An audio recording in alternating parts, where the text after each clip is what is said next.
Good morning class. जैसे कि अभी छुट्टियां चालू हो गई हैं आपकी, दशहरे की छुट्टियां, तो हम लोग इसलिए ऑनलाइन क्लास कर रहे हैं। एंड आज का हमारा टॉपिक रहेगा एडवर्टाइजमेंट यानी विज्ञापन। अब मैं अपनी पावर पॉइंट प्रेजेंटेशन शेयर करने जा रहा हूँ। Just hold on.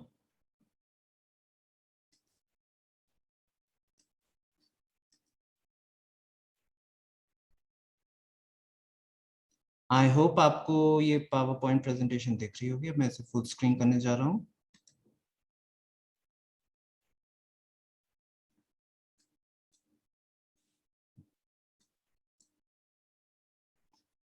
Yes. Just हाँ, जैसा कि आज हमारा टॉपिक रहेगा एडवर्टाइजमेंट। अब आगे बढ़ते हैं। एडवर्टाइजमेंट क्या है, पहले उसकी डेफिनेशन जान लेते हैं हम लोग। An advertisement is a paid non personnel public communication about cause, goods and services, ideas, organizations, people and places through means such as direct mail, telephone, print media like newspapers and magazines, radio, television and internet. Their content is brief, words limited.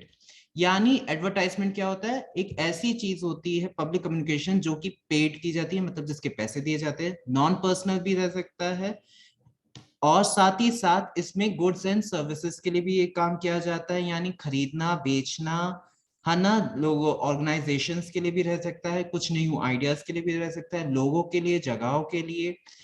इसको हम या तो mail के through कर सकते हैं, advertisement को telephone के जरिए भी कर सकते हैं। प्रिंट मीडिया मींस न्यूज़पेपर्स के थ्रू भी कर सकते हैं, या मैगजीन्स में जो आते हैं एडवर्टाइजमेंट वो हो गए। रेडियो और टेलीविजन और इंटरनेट के थ्रू भी हम एडवर्टाइजमेंट कर सकते हैं। इनका जो कंटेंट होता है, यानी एडवर्टाइजमेंट बहुत ही ब्रीफ होता है, इनके अंदर की बॉडी बहुत ही लिमिटेड वर्ड्स में लिखी जाती है। एंड मेनली हम टू द पॉइंट बात करते हैं, हम ज्यादा घुमा फिरा कर या लंबी चौड़ी भाषा का प्रयोग, लंबे उन वर्ड्स का इस्तेमाल नहीं करते हैं। आई होप आपको डेफिनेशन आ गई होगी। आगे बढ़ते हैं। एडवर्टाइजमेंट दो तरह के होते हैं, क्लासिफाइड एडवर्टाइजमेंट, कमर्शियल और डिस्प्ले एडवर्टाइजमेंट। हमारा जो टर्म वन में आना है एडवर्टाइजमेंट, वो क्लासिफाइड एडवर्टाइजमेंट में आना है, जिसे हम स्टडी करेंगे। हाँ, क्लासिफाइड एडवर्टाइजमेंट क्या होता है? These are called classified because they are divided into categories or classes in the newspaper or magazine according to subject matter and the function they perform. ये इन्हें क्लासिफाइड क्यों कहा जाता है? बिकॉज इनको कैटेगरीज में बांटा गया है, क्लासेस में, वर्ग में बांटा गया है, जैसे, और उसी वर्ग में, उसी कैटेगरी में ये न्यूज़पेपर और मैगजीन्स में छपते हैं। ठीक है ना। और डिफरेंट परफॉर्म करते हैं। मींस किस लिए एडवर्टाइजमेंट कई तरीके के होते हैं जो हम आगे जानेंगे, उसी के हिसाब से इन्हें बांटा गया है। ये बहुत ही ब्रीफ होते हैं, they are brief and to the point. Point में बात की जाती है, मुद्दे पे बात की जाती है। As the advertiser is charged per word, per column, line और पर कॉलम सेंटीमीटर। ये क्यों लिमिटेड वर्ड्स में लिखा जाता है? क्योंकि वर्ड टू वर्ड का पैसा देना होता है, या पर कॉलम लाइन का भी पैसा देना होता है, या फिर पर कॉलम सेंटीमीटर का पैसा देना होता है। That's why they are very brief and written in limited words. I hope आपको आया होगा ये। चलिए, main characteristics of classified advertisements are, कौन कौन से हैं मेन उनके characteristics? They are categorised into columns. उनको कैटेगराइज्ड किया जाता है कॉलम्स में। आपको पता ही है, क्लास में आपको बताया गया था व्हाट इज कॉलम्स, है ना, न्यूज़पेपर के अकॉर्डिंग और मैगजीन्स में। They are brief and occupy less space. वो बहुत ही ब्रीफ होते हैं, संक्षेप में होते हैं और बहुत ही कम जगह लेते हैं अखबारों में या मैगजीन्स में। दे आर इकोनॉमिकल, इकोनॉमिकल होते हैं, इकोनॉमिक पर्पस के लिए किए जाते हैं। They are written in short phrases and words. वो या तो शॉर्ट फ्रेसेस में लिखे जाते हैं, या तो फ्रेज में लिखे जाते हैं जो कि बहुत ही ज्यादा शॉर्ट होते हैं, या फिर शॉर्ट वर्ड्स में भी लिखे जाते हैं। लैंग्वेज इनकी सिंपल होती है and formal. Language is simple and formal. ठीक, ये इनके मेन 5 कैरेक्टरिस्टिक्स हैं, इनको ध्यान में रखिएगा। इसी पे बेस्ड आपको चूज करना होगा, क्योंकि अब आपका पूरा एमसीक्यू बेस्ड में रहता है। ठीक है, अब हम आगे बढ़ते हैं। होप आप लोगों को समझ में आ गया होगा।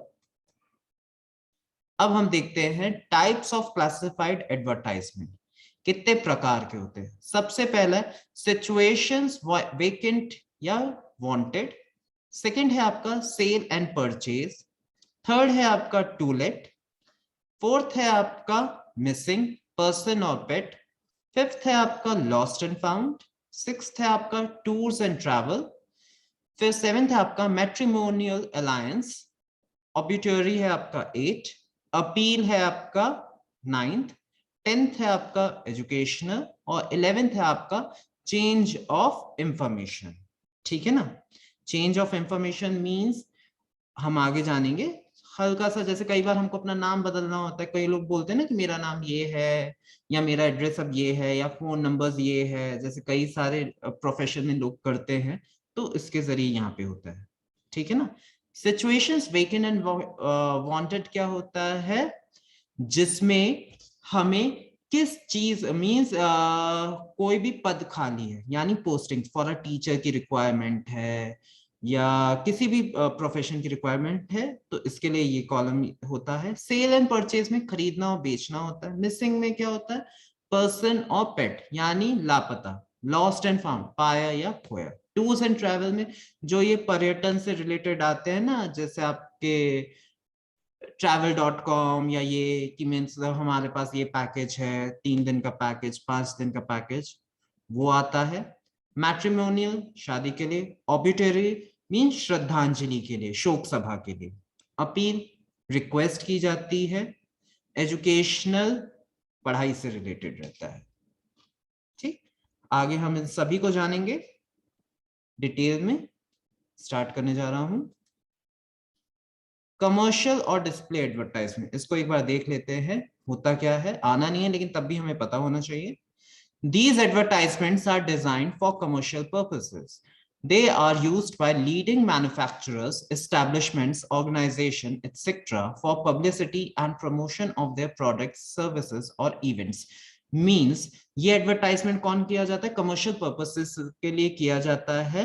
ठीक है ना, व्यवसायिक रूप के लिए किया जाता है। साथ ही साथ जो मैन्युफैक्चरिंग कंपनी होती है या कोई भी ऑर्गेनाइजेशन होती है, वो पब्लिसिटी के लिए करती है, ये प्रमोशन के लिए करते हैं, अपने प्रोडक्ट के प्रमोशन के लिए, या जो भी सर्विस वो फैसिलिटी मींस प्रोवाइड करा रही होती है उसके लिए। जो बड़ी बड़ी होर्डिंग्स हम लोग देखते हैं आए दिन, है ना, रास्ते में, या बिल बोर्ड्स देखते हैं, उसको हम डिस्प्ले एडवर्टाइजमेंट की कैटेगरी में डालते हैं। अब सबसे पहला यहां पे आपको है कि किस तरीके से एडवर्टाइजमेंट तैयार किया जाता है। सबसे पहले क्या आता है, नेम या फिर लोगो, कंपनी का लोगो, या इंस्टीट्यूशन या ऑर्गेनाइजेशन, यानी जो भी नेम होता है कंपनी का, इंस्टीट्यूट का या ऑर्गेनाइजर का, उस वो आता है। फिर उसके बाद details regarding the product, event, educational course etcetera. फिर डिटेल्स आती हैं कि प्रोडक्ट के बारे में है, कि इवेंट के बारे में है, कि एजुकेशनल कोर्स के बारे में वो। फिर स्पेशल ऑफर्स या डिस्काउंट क्या है, क्या छूट है, ये कमर्शियल की बात चल रही है ना, कमर्शियल डिस्प्ले की। और फिर उसके बाद एड्रेस और कॉन्टैक्ट डिटेल्स कंपनी का, इंस्टीट्यूट का या ऑर्गेनाइजर का। जो कमर्शियल डिस्प्ले होता है उसमें जैसे रहता है, सबसे पहले क्या रहता है बिलबोर्ड में, कंपनी का लोगो रहेगा और नाम रहेगा।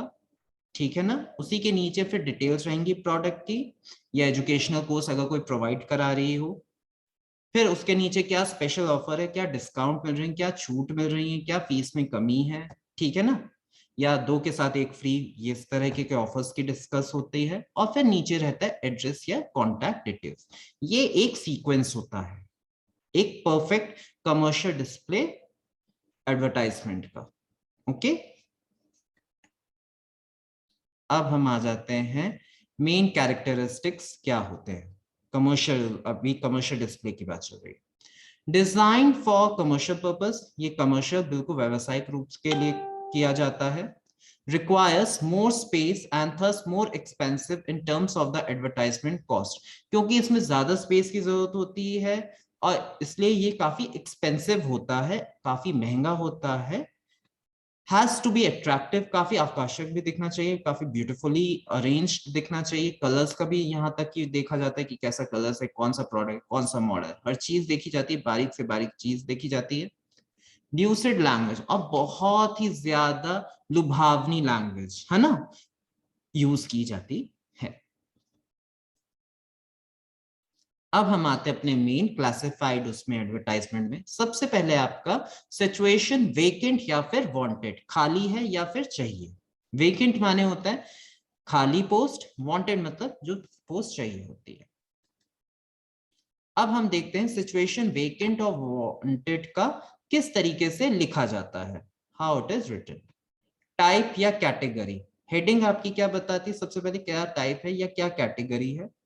फिर पोस्ट, जिसके लिए पोस्ट निकाली गई है उसको एडवर्टाइज किया जाता है, क्या क्वालिफिकेशंस चाहिए होती हैं, किस तरीके का एक्सपीरियंस चाहिए होता है, ये सेकंड आता है। फिर पे और पर्क्स क्या है, यानी तनख्वाह क्या है, और पर्क्स माने क्या फायदे हैं। जैसे ये कहते हैं ना कि कई बार ये नौकरी में कहा जाता है जैसे डेंटल केयर, हेल्थ केयर, है ना, एक्सीडेंटल वो इंश्योरेंस, ये सारे क्या हो जाते हैं, पर्क्स में आ जाते हैं। या इतने 5 दिन पे जैसे 1 महीने की छुट्टी, ऐसे करके कुछ पर्क्स ये होते हैं। Name of the proprietor organisation, और फिर किस ऑर्गेनाइजर का है, किस इंस्टीट्यूट ने ये ऐड निकाला है उसका नाम। फिर मोड ऑफ एप्लीकेशन, किस तरीके से आप एप्लीकेशन अपनी देंगे उधर। भाई उन्होंने अपना एडवर्टाइजमेंट निकाल दिया, अब आप अपनी एप्लीकेशन कैसे उधर सबमिट करोगे उसकी डिटेल्स दी जाती हैं। और फिर नीचे कॉन्टैक्ट डिटेल्स। फॉर्मेट क्या होता है, केवल हेडिंग और बॉडी, ठीक है ना। जैसे लेटर में तो सिग्नेचर, सैल्यूटेशन ये सब भी रहता है, लेकिन यहाँ पे केवल आपकी हेडिंग रहती है और ये पूरी चीज क्या कहलाती है, आपकी बॉडी कहलाती है। ठीक, ये रहता है सिचुएशन वेकेंट एंड वांटेड का। एग्जांपल्स के थ्रू हम और इजीली समझेंगे। आगे चलते हैं, इसी के एग्जांपल का किस तरीके से है। देखिए लिखने का तरीका बहुत ही ऐसे रहता है, आपकी हेडिंग इन कैपिटल में रहेगी, कैपिटल लेटर्स में आपकी पूरी हेडिंग रहती है। और सॉरी, हाँ, कैपिटल जो आपकी हेडिंग रहती है बिल्कुल कैपिटल वर्ड्स में रहती है, सिचुएशन वेकेंट। और फिर ये आपका पूरा ऐसे रहता है जैसे रिक्वायर्ड या वांटेड, आवश्यकता कितनी है, नेम पोस्ट का नाम क्या है, कितने नंबर हैं, कितनी संख्या है। जैसे हो सकता है कि कोच की हो, स्पोर्ट्स कोच की, है ना, तो 2 पोस्ट निकल सकती है, या कंप्यूटर ऑपरेटर की हो तो 3 पोस्ट निकल सकती है, 4 पोस्ट निकल सकती है, अलग अलग इस तरीके से नंबर्स बढ़ सकते हैं। फिर कंपनी का नाम या जो भी ऑर्गेनाइजेशन का है। फिर अगर एज लिमिट देनी है तो आप वो भी बता सकते हैं। उसके बाद एजुकेशन क्वालिफिकेशन क्या होनी चाहिए, एक्सपीरियंस क्या होना चाहिए, नॉलेज कंप्यूटर का, फ्लुएंसी इन इंग्लिश एटसेट्रा, जो भी आपकी रिक्वायरमेंट्स है जॉब के अकॉर्डिंग। फिर पर्सनैलिटी कैसी है उसकी, अट्रैक्टिव सैलरी, और जो बेनिफिट्स हैं, है ना, जिन्हें निगोशिएट भी किया जा सकता है, मोल भाव जैसे हम कहते हैं, निगोशिएशन मींस मोल भाव करना, ठीक है ना। सैलरी भी निगोशिएबल है, उस पर भी मोल भाव अगर आप चाहें। फिर किस तरीके से आप अप्लाई करेंगे, mode of applying and time of for submission, यानी किस तरीके से आपको अप्लाई करना है और किस तरीके से आप मींस सबमिट करना है अपनी एप्लीकेशन को, वो चीज भी आप इसमें बताएंगे। फिर कॉन्टैक्ट एड्रेस रहेगा और फोन नंबर रहेगा। किसका रहेगा, जिसने ये एडवर्टाइजमेंट निकाला है उसका कॉन्टैक्ट डिटेल्स, यानी कंपनी का कॉन्टैक्ट एड्रेस और फोन नंबर। इस तरीके से फॉर्मेट रहता है। अब एग्जांपल के थ्रू समझते हैं।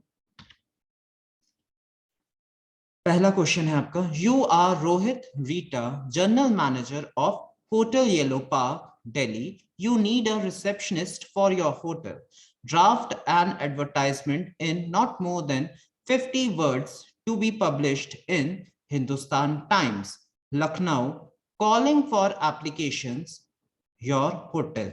आपका नाम रोहित है, रीता है, आप जनरल मैनेजर हो होटल येलो पार्क दिल्ली के।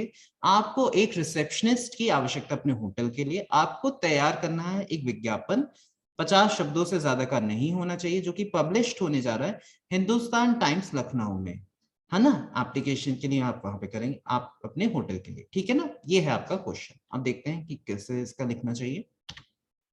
Yes, situation vacant, reception wanted भी आप कर सकते हो चाहे तो, लेकिन कैपिटल में लिखिएगा, ठीक है ना। Applications are invited for the post of a receptionist for a hotel with fluency in English. Candidates of the age group of 28 to 35 having a pleasant personality may apply.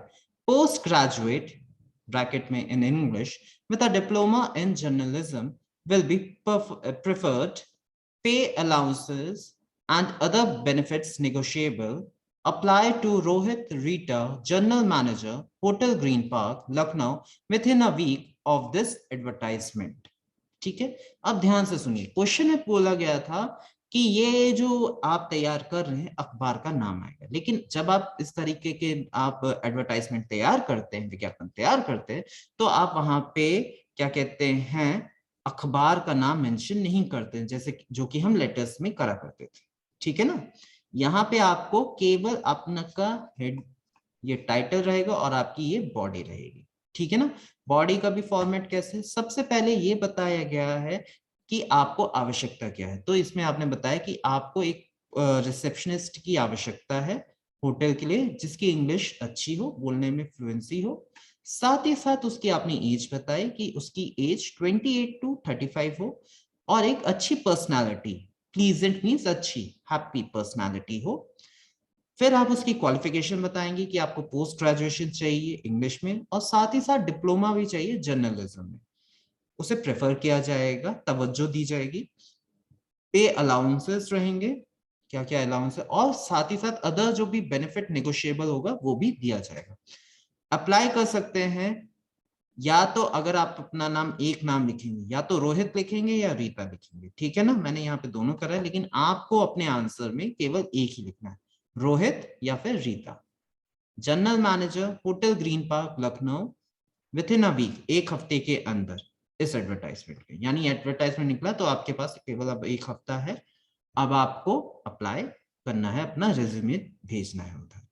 तो इस तरीके से हम अपना जो एडवर्टाइजमेंट है सिचुएशन वेकेंट का करते हैं।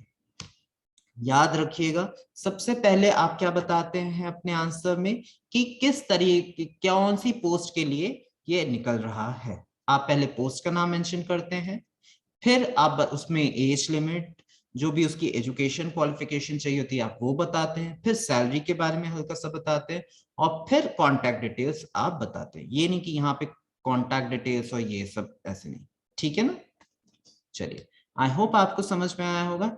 एंड ऑल्सो आपको ये जितने भी एग्जाम्पल्स हैं नोट डाउन करने हैं अपनी कॉपी में, ठीक है ना। ये आपका असाइनमेंट रहेगा, जब आप अपने यहाँ स्कूल में लौटेंगे तो ये आपका कंप्लीट होना चाहिए। ओके, अब हम नेक्स्ट क्वेश्चन में बढ़ रहे हैं। एंड ऑल्सो अगर किसी को भी कोई दिक्कत जाती है इन वीडियोस को लेकर, या ये अभी भी समझ में नहीं आता है, सो आप व्हाट्सएप ग्रुप में कांटेक्ट कर सकते हैं।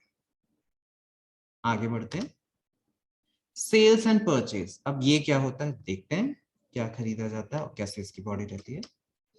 देखिए, सेल और परचेज का भी बिल्कुल रहता है। Goods, property, vehicles. गुड्स माने क्या होता है, सामान हो गया।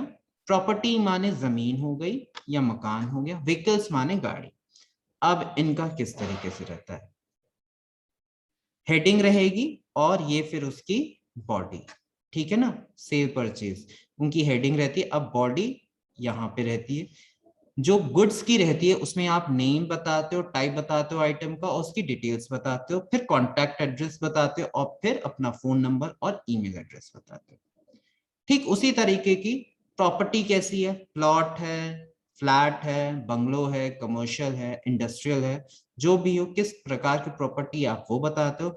फिर ब्रीफ डिस्क्रिप्शन देते हो, संक्षेप में ब्यौरा देते हैं, आप बताते हैं कि क्या साइज है, क्या एरिया है, कहाँ पे लोकेशन है, ठीक है ना, कितना बड़ा है, किस एरिया में है, कैसी लोकेशन है, और कितने कमरे अवेलेबल है, जैसे कि अगर फ्लैट की बात कर रहे हैं या बंगलो की बात कर रहे हैं। फिर contact details with email, phone number जो भी है, ठीक उसी तरीके की व्हीकल्स की, गाड़ियों की, आप टाइप बताते हो किस तरीके की गाड़ी है, मॉडल नंबर बताते हो, कौन से सन में मैन्युफैक्चरिंग हुई थी वो बताते हो, कलर भी बताते हो, ओनरशिप की डिटेल्स भी बताते हो, फिर फीचर्स भी बताते हो, उसके फीचर्स क्या हैं, एक्सेसरीज, कंडीशन किस कंडीशन में वो, और फिर उसके बाद कॉन्टैक्ट डिटेल्स।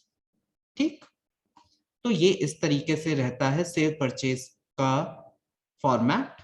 आगे बढ़ते हैं विद एन एग्जांपल। पहला क्वेश्चन है आपका, you are interested in buying a flat in AK Nagar, Gwalior, giving all your requirements, draft an advertisement in not more than 50 words to be published in the Dainik Bhaskar. You are Amar या फिर Amba of 15, Behru Nagar, Gwalior. अब ध्यान से सुनो, you are interested, आप interested हो, in buying, not in selling, buying यानी खरीदने में, एक फ्लैट, कहाँ पे, AK नगर ग्वालियर में। आप अपनी रिक्वायरमेंट्स बताएंगे कि आपको किस तरीके का फ्लैट चाहिए, 50 शब्दों में आपको तैयार करना है, जो कि पब्लिश होगा दैनिक भास्कर में। आपका नाम क्या है, अमर है या अंबा है, एड्रेस है क्या आपका 15 भारू नगर ग्वालियर। तो देखते हैं किस तरीके से लिखना है। Sales and purchase, interested in purchasing a 2-room flat in a housing society in AK Nagar, Gwalior. The room should be spacious and well ventilated, also with modular kitchen, good construction and ground floor preferred. It must have a parking facility. Contact Amar personally at 15 Naru Nagar, Gwalior or ring, ये phone number है, email address. अब आपने इस तरीके से आप तैयार कर सकते हैं। आपको क्या करना है, इंटरेस्टेड यानी आप इंटरेस्ट हैं, रुचि रखते हैं परचेज खरीदने में, 2-रूम फ्लैट, कहाँ पे, हाउसिंग सोसाइटी में, एके नगर ग्वालियर की। रूम्स जो हैं स्पेशियस होने चाहिए यानी खुलेदार होने चाहिए, और साथ ही साथ वेल वेंटिलेटेड भी होने चाहिए। वेंटिलेटेड मीन्स हवादार, ठीक है ना, हवा अच्छी होनी चाहिए, खिड़की होनी चाहिए, रोशनदान होने चाहिए। साथ ही साथ मॉड्यूलर किचन भी होना चाहिए, यानी जो किचन हो वो काफी मॉड्यूलर टाइप का। आपको पता ही है मॉड्यूलर किचन कैसे होता है, कॉम्पैक्ट टाइप का, यानी दराज के अंदर दराज एकदम पूरा सिमटा हुआ, और जैसे ही खोलो तो एकदम ब्रॉड हो जाए, उस तरीके का। पार्किंग फैसिलिटी भी आप बताएंगे कि आपको पार्किंग फैसिलिटी भी चाहिए, आप चाहें तो इलेक्ट्रिसिटी 24 घंटे की या 24 घंटे का वाटर सप्लाई जो भी है आप वो भी ऐड कर सकते हैं इसमें। कांटेक्ट करें आप अमर को पर्सनली इधर नेहरू नगर ग्वालियर, और रिंग करें इस नंबर पे, ईमेल आप इस तरीके के डाल देंगे, ठीक है ना। तो ये इस तरीके से ये है कि अगर आप खरीदना भी चाहते हैं तो भी एडवर्टाइजमेंट दे सकते हैं, अगर आप कोई चीज बेचना चाहते हैं तो भी आप एडवर्टाइजमेंट दे सकते हैं। ठीक, चलिए आगे बढ़ते हैं, आई होप आपको आगे होगा। अब टू लेट क्या होता है, ठीक है ना, चलिए देखते हैं। टू लेट आपका ये रहता है, सॉरी, आपकी इस तरीके से डिटेल्स रहती हैं, एंड क्या रहता है, आपका डिटेल्स देंगे, आप लोकेशन बताएंगे, फिर आप अपनी टर्म्स देंगे, और फिर आप अपनी कॉन्टैक्ट डिटेल्स बताएंगे, ठीक है ना। टू लेट मीन्स किराए पे देना, ठीक। अब देखते हैं आगे।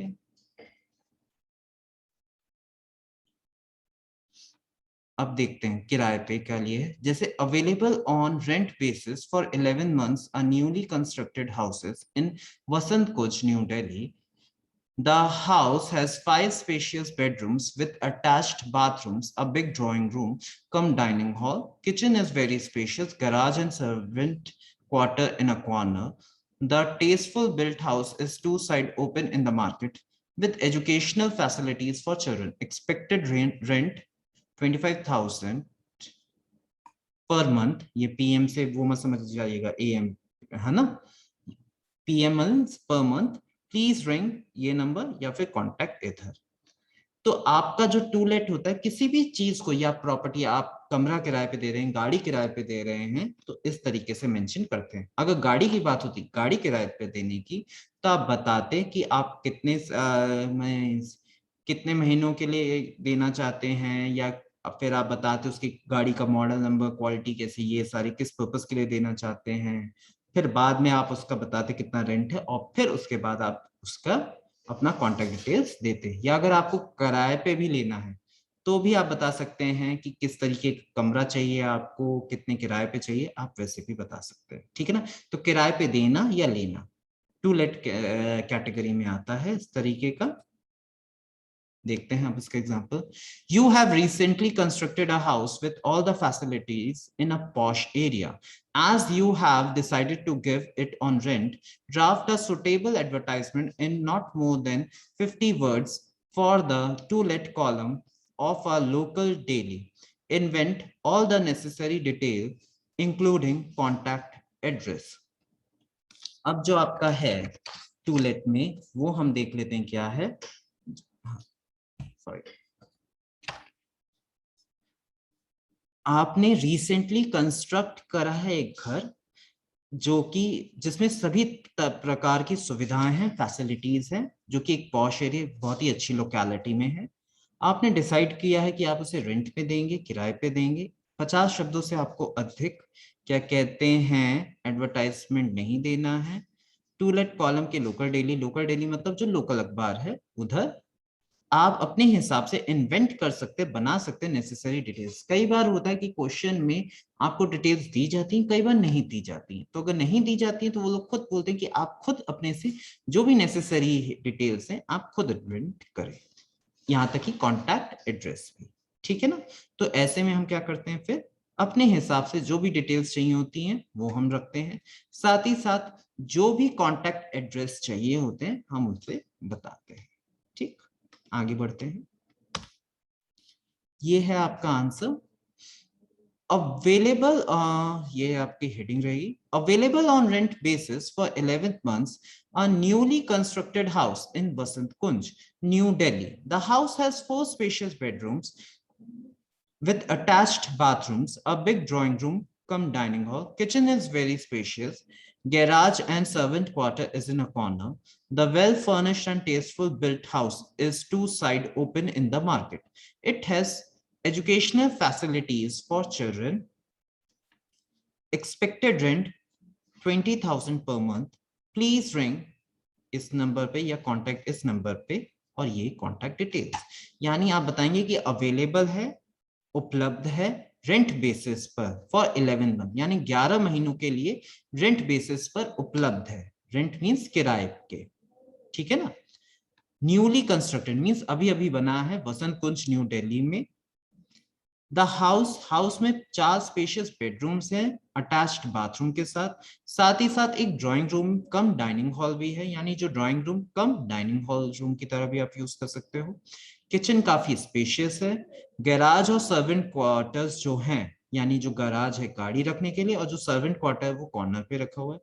वेल फर्निश्ड है। वेल फर्निश्ड मतलब सारी सुख सुविधाएं, जैसे कि सोफा, टेबल और भी जो चीजें रहती हैं वो सारी चीज रखी हुई फर्नीचर के साथ है। और टेस्टफुली बिल्ट है, बहुत ही अच्छे स्टाइलिश वे में, क्लासी वे में बिल्ट है।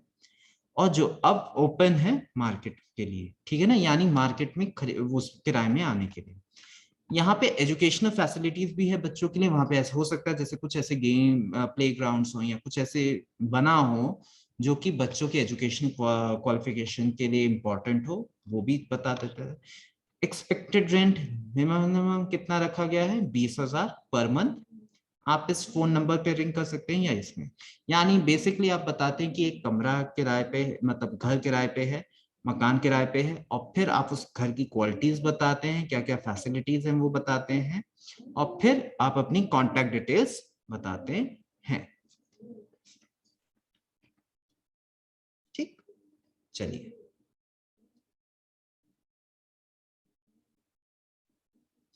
अब आगे बढ़ते हैं।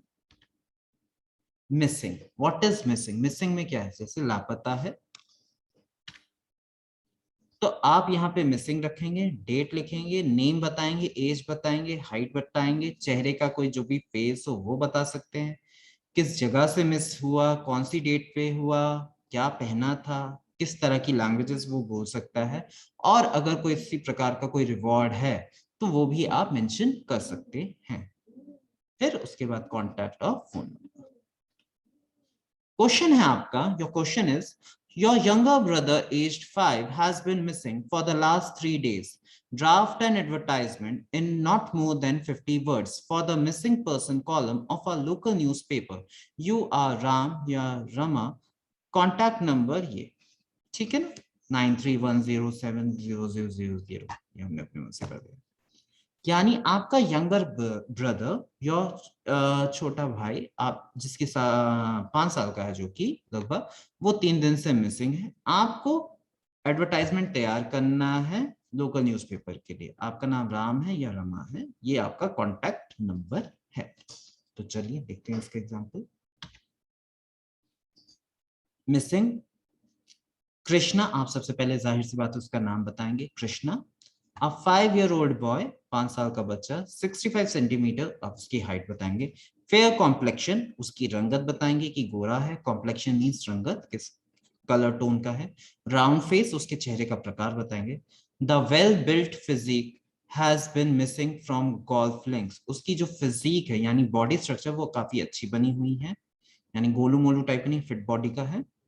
वो मिसिंग है कहां से, गोल्फ लिंक न्यू दिल्ली से, since 16 August 2010. He has a scar on his forehead.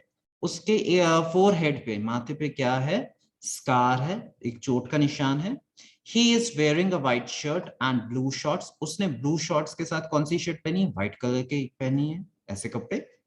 He was carrying a school bag when seen last. उसे आखिरी बार जब देखा गया था तो उसने कैरी कर रखा था स्कूल बैग अपना। He speaks Hindi and Punjabi. वो हिंदी बोल सकता है, पंजाबी बोल सकता है। The person giving any clue shall be suitably rewarded. जो भी पर्सन कोई सी भी प्रकार का क्लू देगा, उसके बारे में सूचना देगा, उसे suitably यानी उपयुक्त, रिवॉर्ड मीन्स इनाम, दिया जाएगा। कॉन्टैक्ट, आप कोई एक नाम लेंगे, मैंने यहाँ पे कर दिया, लेकिन आपको केवल कोई एक नाम लेना, या तो राम लेना है या रमा लेना है, ये कॉन्टैक्ट डिटेल्स है, ठीक है ना।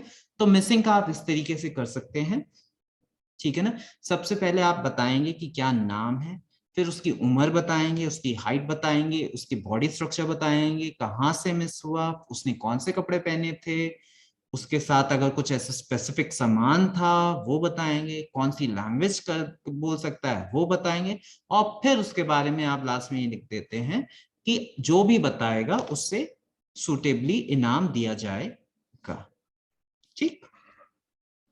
ये बार बार ये क्यों आ रहा है, एक मिनट, जस्ट होल्ड अप।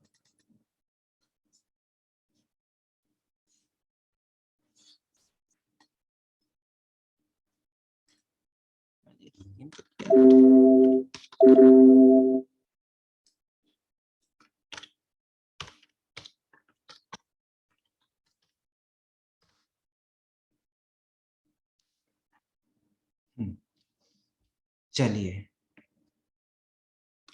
हाँ अब सही है। अब हम आगे बढ़ते हैं। लॉस्ट एंड फाउंड क्या है, what is lost and found, खोया और पाया, ठीक। आगे बढ़ते हैं इसके। Lost, item details, description, contact details, heading, ये सबसे पहले आप बताते हैं कि क्या चीज खोई है, फिर आइटम की जो भी डिटेल्स डिस्क्रिप्शन होता है आप उसके बारे में बताते हैं, और फिर कॉन्टैक्ट डिटेल्स बताते हैं।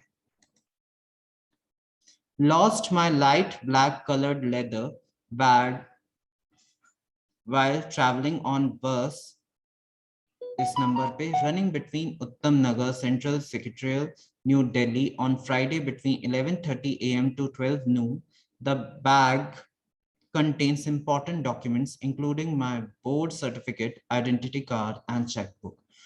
Finder may please contact, इस पे ये, यानी लॉस्ट लॉस्ट लॉस्ट, आप इस तरीके से आपकी हेडिंग रहेगी। फिर आप बताएंगे कि किस तरीके का आपका लेदर बैग था, जब कौन सी बस में आप ट्रेवल कर रहे थे, ठीक है ना, कितने बजे आपको लगा कि खो गया। फिर आप बताएंगे कि अगर उसमें कोई इंपॉर्टेंट डॉक्यूमेंट्स हैं या सामान है वो, और आप ये बताएंगे कि फाइंडर को, जो भी फाइंडर मीन्स जो भी प्राप्त करता है, जिसे भी प्राप्त होगा, वो इस नंबर पे कांटेक्ट कर सकता है। You have lost a library book issued in your name. आपने एक लाइब्रेरी बुक को खो दिया जो कि आपके नाम पे इशू थी. Write an appropriate description of the book and give the particulars of the bus you traveled by the day you lost it. Your written account should be suitable for lost and found column of a local daily. आपने एक अपनी lost library आपने एक अपनी library book जो कि आपने अपने नाम पे इशू कराई थी वो खो गई है. आपको अप्रोप्रिएट डिस्क्रिप्शन देना है बुक का. साथ ही साथ बस के भी बारे में भी डिटेल्स बताएं जिसमें आपको लगता है कि खो गया था. लॉस्ट और फाउंड कॉलम के लिए तैयार करना है. ठीक. Lost lost lost. Lost a book titled A General English and Composition book written by Dr. R.L. Mittal while traveling I route number 817 on 2nd May 2000, जो भी आप लिखना चाहें 2020 या XX भी कर सकते हैं, at about 8:30 AM. The book is quite new and is leather bound as well as bears the accession number of Government Senior Secondary School number 2, Roopnagar, Delhi. Finder may please return it to Anmol Ratan of 147/21 Panchshil Colony, Muzaffargarh. His noble gesture will be greatly acknowledged. अब ध्यान से समझिएगा. आपने सबसे पहले बताएंगे book का title कि आपने कौन सी बुक का टाइटल बुक खोई है, फिर उसके ऑथर की किसने लिखी है, किसके द्वारा लिखी गई है या ऑथर जो भी है. फिर आप बताते हैं जब आप ट्रैवल कर रहे थे इस बस नंबर पर इस तारीख को इतने बजे. बुक जो है काफी न्यू है और लेदर बाउंडेड है, मींस उसे लेदर से उसको वो बाउंड किया गया है. साथ ही साथ उसमें एक्सेस नंबर भी लिखा हुआ है यानी सील भी लगी हुई है इस नाम की. जो भी फाइंडर है प्राप्त करता है वो उसे अनमोल रतन पे रिटर्न करा दे इस एड्रेस पर. उसका जो नोबल जेस्टर है, ये जो अच्छा कार्य है, नैतिक कार्य, उसे ग्रेटली एक्नॉलेज करा जाएगा. एक्नॉलेज माने रिवॉर्ड नहीं दिया जाएगा, उसे सराहा जाएगा. थैंकफुल मीन्स रहा जाएगा. ठीक है ना. अगर आप चाहें तो रिवॉर्ड भी कर सकते हैं, इट्स अप टू यू कि आप अपना किस तरीके से तैयार कर रहे हैं. लेकिन मोस्टली इन सब में एक्नॉलेज कर लिए, रिवॉर्ड भी दे देते हैं, ऐसा नहीं है. कुछ लोग कह देते हैं सुटेबली रिवॉर्डेड या एक्नॉलेज, वो आपके ऊपर है. ठीक है ना. एक्नॉलेज मीन्स अप्रिसिएशन, अप्रिशिएट किया जाएगा. एंड रिवॉर्ड मीन्स तो आपको पता ही इनाम मिलेगा. अब ध्यान से सुनिए. आपका बैक जा रहा हूं मैं.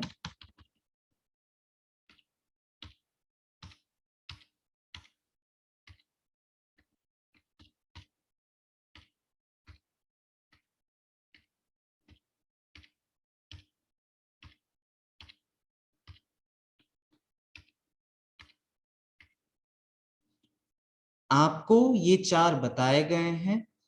सिचुएशन, वेकेंट या wanted, sale, purchase, to let, missing, lost and found. इनको अपनी कॉपी में जो भी आपको इधर पीडीएफ में भी सेंड कर दूंगा, आपको इसके क्या कहते हैं जो भी एग्जांपल दिए गए हैं वो नोट डाउन करने हैं. बॉडी स्ट्रक्चर भी नोट डाउन करना है अपनी कॉपी में. जब आएंगे तो मैं पूछूंगा. ठीक है ना. और जब ये खत्म हो जाएगा ये सारे, तो आपको जो भी मैं दूंगा एडवर्टाइजमेंट वो आपको लिख के लेकर आना है. वो आपका असाइनमेंट होगा. कॉपी भी मेंटेन करते जाइएगा क्योंकि एमसीक्यू बेस्ड क्वेश्चंस है, तो हमारे पूरे नोट्स अच्छे से तैयार होने चाहिए क्योंकि एंड मोमेंट में फिर हम परेशान होते रहे. ठीक है ना. आज के लिए इतना ही, बाकी का नेक्स्ट डे. Thank you.